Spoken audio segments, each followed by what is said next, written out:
I'm not aware of a timeline at this point in time. Thank you. All right, Ian from CBS News. Why didn't the school have a resource officer, and would having one have made a difference? That's a question for Abundant Life. We can't answer that. Would having resource officers, I'm told that Boston doesn't have resource officers in their schools. Is this something that would be? So again, that's a decision that's made by the individual schools and school districts. So it's not something that we can speak to. Brianna? Two questions, if I may. One, the police chief made a correction saying that it was actually a second grade teacher who made that 911 call. Have officials been in touch with that teacher? Is there anything we can share about who the teacher is? There's nothing we can share at this point in time. And then, are you able to speak to the general protocols about bullying? How does the school monitor bullying? Do they have protocols in place to monitor how that happens?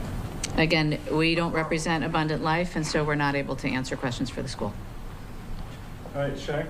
Is anyone from Abundant Life able to speak, or was she just one? She just had a little. Okay, I'm sorry. Okay, we got to wrap it up here, so we'll go. Well, Mayor Conway, are you able to just say, I mean, right now we know the victims as students and teachers, nothing more. Can you just speak a little bit more to that? I understand you're trying to respect their privacy, but can you speak a little bit more to the personality?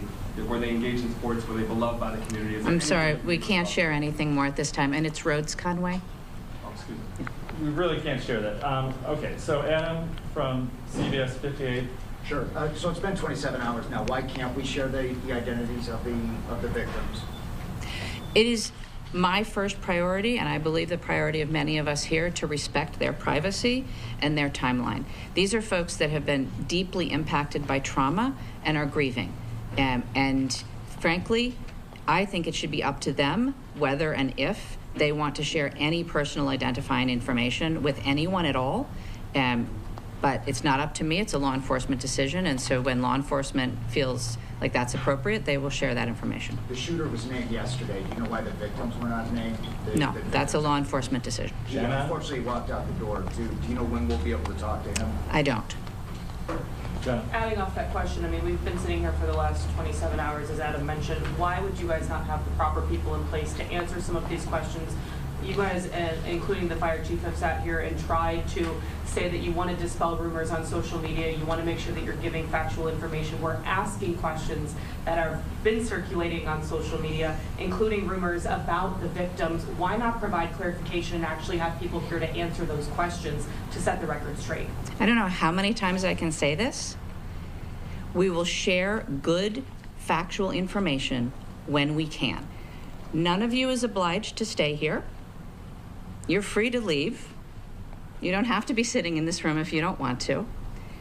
We will share information when we can. It's very important that that information be as factual as possible. All right, I'm going to say this and then we're done. It is absolutely none of y'all's business who was harmed in this incident. Please have some human decency and respect for the people who lost loved ones or were injured themselves or whose children were injured. Just have some human decency, folks. Leave them alone. Let them grieve. Let them recover. Let them heal. Don't feed off their pain. We'll share what we can when we can, and not before that. Thank you. Is there another briefing scheduled? There,